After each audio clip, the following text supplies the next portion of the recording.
सम्पूर्ण आदरणीय व्यक्तित्वहरूका बीचमा किताब विमोचन मार्फतबाट उहाँलाई परिचित गराउने र अझ बढी चिन्ने जुन अवसर मिल्यो र यो किताबका बारेमा थोरै बोल्ने अवसर मिल्यो यसका प्रति म परिवारजनलाई विशेष धन्यवाद व्यक्त गर्न चाहन्छु।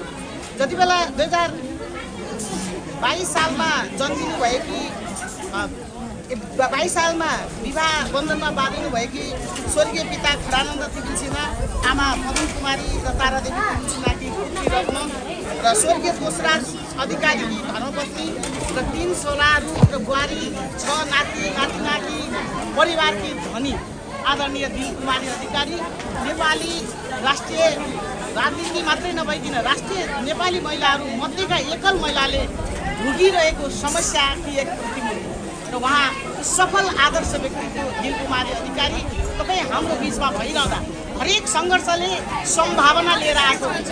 जब त्यो सङ्घर्षको सम्भावनाबाट मान्छे सङ्घर्ष गरेर जित्न सक्ने मान्छे सफल हुन्छ। आज दिलकुमारले हाम्रो परम्परा मूल्य मान्यता पितृसत्तात्मक सोचले सिर्जना गरेका एकल महिलालाई प्रतिका गलत दृष्टिकोणहरूलाई चिरेर आज जसरी सफल हुनुभएको छ, आफ्नो जीवनलाई सार्थक बनाउनु भएको छ, धन्य बनाउनु भएको छ। यति मात्र होइन, यो परिवारसहित तिमिल सिन्हा अधिकारी परिवारसहित यो देशकी मूर्धन्य नारी व्यक्तित्व बन्नुभएको छ। यो कीर्ति मार्फत भर्खरै जगन्नाथ दाजुले उहाँको दाजुले बताउनुभयो कि मान्छे त जन्मेपछि मर्छ, तर त्यसले निर्माण गरेका त्यसले जीवनकालमा सिर्जना गरेका सृजना रचनाहरू कदापि मर्दैन। नमर्ने चिज समाजलाई पस्केर जाने दिलकुमारी अधिकारी सबैका लागि प्रेरणा हो। म 2049 सालदेखि महिला बालबालिका क्षेत्रमा काम गरेँ।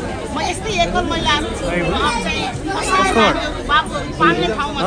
एकल महिलाहरूका बिचको पीडा के हो, यसले कसरी समाजले त्यसलाई हिजोदेखि आजसम्म हेर्छ भन्ने कुरा चाहिँ म नजिकबाट बुझ्दछु। त्यस्तो सङ्घर्षका बिचमा पनि आफ्नो सन्तानहरूलाई शिक्षाका रूपमा हरेक हिसाबले किताब मैले छोटो समयमा धेरै अध्ययन गर्ने अवसर मिल्यो। तथापि मैले संसदका जे अध्ययन गरेँ नेपाली इतिहासमा नेपाली महिलाहरूका लागि एउटा यस्तो किसिमको चाहिँ लाइब्रेरीमा राख्न लागेको त्रुटिहरू हुन्छ। लेख्दा हरेक खाले ठुल्ठुला विद्वानहरूका रचनाभित्र पनि दृष्टिकोण पुगेन भने त्रुटि हुन्छ। यहाँ यस्तो सामान्य खाले त्रुटि पनि मैले देख्दिनँ। मैले त उहाँ खालि भावना मात्रै उहाँले कसरी समाजमा जन्मिनु त्यति बेला 32-33 वर्षको उमेरमा एकल हुँदा र समाजले त्यो एकल महिलाहरूलाई हेर्ने दृष्टिकोणका बिचमा पनि मैले थुप्रै पछिल्लो घटना देखेको छु। महिलाहरूले त्यो सङ्घर्षबाट भागेर साना बच्चाहरू छोडेर आफ्नो निजी स्वार्थका लागि थुप्रै महिलाहरूले आफ्नो खाले जीवन जिउनु भयो। तर उहाँले त्यो पनि गर्नुभयो। उहाँले त आफ्ना सबै रहरहरू, सायद यो किताबको नाम रहर त्यसैले पनि भयो होला, उहाँका बिचमा पनि रहर थिए। ती रहरलाई उहाँले निजी रहरमा स्वीकार्नु भएन। त्यो रहरलाई उहाँले यो परिवारलाई चाहिँ राम्रो बनाउने बुवा सहितको आमा बनेर यो बच्चाहरूलाई एउटा चाहिँ बाटो निर्देश गर्ने काममा उहाँ अविच्छिन्न लागिरहनु। त्यसैले पनि उहाँका रहरहरू जुन यो पुस्तकको नाममा हुन त उहाँहरूले केही सन्दर्भले राख्नुभयो होला। मेरो छोटो पढाइको बिचमा चाहिँ मैले बुझेको यो ग्रन्थको यो पुस्तकको रहर नाम पनि उहाँको रहरहरू थियो। ती रहरहरूलाई उहाँले आफ्नो लागि मात्रै बिताउनु भएन। ती रहरहरूलाई उहाँले चाहिँ थाकी राखेर बच्चाको रहरका लागि, आफ्नो सन्तानको रहरका लागि सारा जीवन समर्पण गर्नुभयो र आज यहाँ आउनु भएको छ। नेपाल सरकारले 2045 सालमा मात्र महिला स्वास्थ्य स्वयंसेविकाको कार्यक्रम शुभारम्भ गर्यो। मैले पढेँ 45 सालमा पहिलोपटक नेपाल सरकारले शुभारम्भ गरेको महिला स्वास्थ्य स्वयंसेविकाको कार्यक्रममा उहाँ सहभागी हुनु।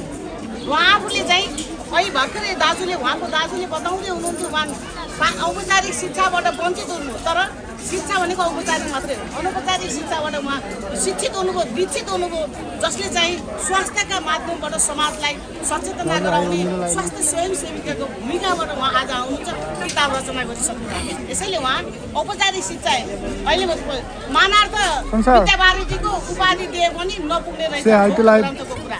औपचारिक शिक्षाले मात्रै शिक्षित बनिँदैन, व्यवहारले हुने शिक्षाबाट उहाँ शिक्षित भएकी दिलकुमारी अधिकारी आज यो विविध कार्यक्रम नातिहरूको व्रतबन्धको शुभ अवसरमा इष्टमित्रका माझमा बसेर उहाँले चाहिँ उहाँका यो ग्रन्थ पढिरहँदा सबैलाई रहर चिन्तना हुने, सबैलाई सकारात्मक प्रेरणा प्रदान गर्नुपर्ने, एकल हुँदा पनि आत्तिने हुने रहेछ, सङ्घर्षमा डटेर लड्नुपर्ने रहेछ, अनि बल्ल सफल हुन पाइने रहेछ भन्ने कुराको चाहिँ यो पुस्तक मार्फत सबैलाई प्रेरणा प्रदान गरेको मैले अनुभव गरेँ। किनकि यो सबैको लागि सबैले पढ्नुपर्ने, अध्ययन गर्नुपर्ने, हरेक खाले समस्याले सम्भावना लिएर आउँछ। त्यो एकल हुने समस्यासँग उहाँ लड्नुभयो, सङ्घर्ष गर्नुभयो, जित्नुभयो, आज उहाँ सफल हुनुभएको छ। यो सफल नारीलाई आज यो कार्यक्रम मार्फतबाट सम्मान गर्दा मेरो माताले सम्झिनु हुनुहुन्छ। मैले यति धेरै गहिराइमा बुझ्न र पढ्न पाएको छैन रहेछ। म एक घन्टा अगाडि मलाई ग्रन्थ हातमा आयो, त्यसपछि मैले अध्ययन गर्न चाहेको महिलाको विषयमा पनि रुचि राख्छु।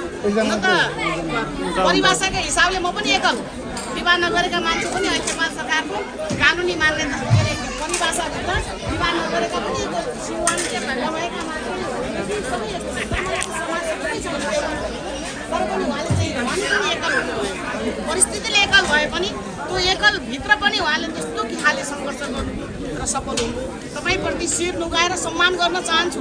तपाईँ नेपालकी आमा हो, यो अधिकारी परिवारकी मात्रै आमा होइन, विपिन सिन्हा परिवारकी मात्रै छोरी होइन, तपाईँ नेपालकी छोरी हो। तपाईँ मार्फतबाट आज पीडित कार्यक्रमबाट सबै समाजलाई चाहिँ एउटा खाले कोसेली पस्कनु भएको छ, त्यो जीवन्त उपहार दिनुभएको छ, जसले अरूलाई पनि यो काम गर्नको लागि। तर हामीले हेपिराखेका छौँ कहीँ एकललाई भने नहेप्नका लागि। हेप्ने चिज होइन रहेछ, त्यसलाई त सम्मान गर्ने चिज रहेछ भनेर सम्मान प्रस्तुत गर्नको लागि। सोही हामी कमजोर छौँ, एकल छौँ भनेर हिंसा नगर्नका लागि, त्यसबाट माथि निस्किएर चाहिँ अगाडि बढ्नका लागि आजको यो दिनले र आजको यो पुस्तकले काम गरेको छ भन्ने मैले बुझेको छु। म धेरै कुराहरू निवेदन नगरिकन, किनकि हामी परिवारका मान्छेहरू उहाँलाई जसरी बुझिरहेको थियो, आज यसले थप बुझाइबाट फर्किनेछ। बाटोमा जाँदा दिमागमा एउटा कुरा चल्नेछ, त्यो कुरा भनेको चाहिँ के हुनेछ भने मैले पनि यस्तै खाले काम गरेँ भने, कर्म गरेँ भने, मेरा पुस्तकबाट आउन सक्यो भने झनै राम्रो, आउन सकेनन् भने समाजले मेरा कृतिको स्मरण गर्नेछ, सम्मान गर्नेछ, को योग्य हुनेछु भन्ने कुरा सबैलाई भोर्न सफल हुने तपाईँलाई फेरि पनि शिर नुगाएर सबै परिवारको तर्फबाट, मेरो परिवारको तर्फबाट, सबैले म महिला बालबालिका क्षेत्रमा काम गर्ने सबै सङ्घ संस्था र सामाजिक अभियानको तर्फबाट तपाईँलाई सम्मान गर्न चाहन्छु। तपाईँले आफ्नो जीवन धन्य बनाउनु भएको छ, त्यो धन्य बन्ने जीवन हाम्रो लागि सिकाइ बनेको छ। यो सिकाइका माध्यमबाट हाम्रो जीवन पनि धन्य बनाउन आजको यो पुनित कार्यक्रमले सबैलाई यो किसिमको चाहिँ प्रेरणा प्रदान गर्ने शुभकामना शुभभावना दिँदै फेरि पनि तपाईँप्रति शिर नुगाएर आभार धन्यवाद व्यक्त गर्दै बिदा हुनु। धन्यवाद। धन्यवाद बिना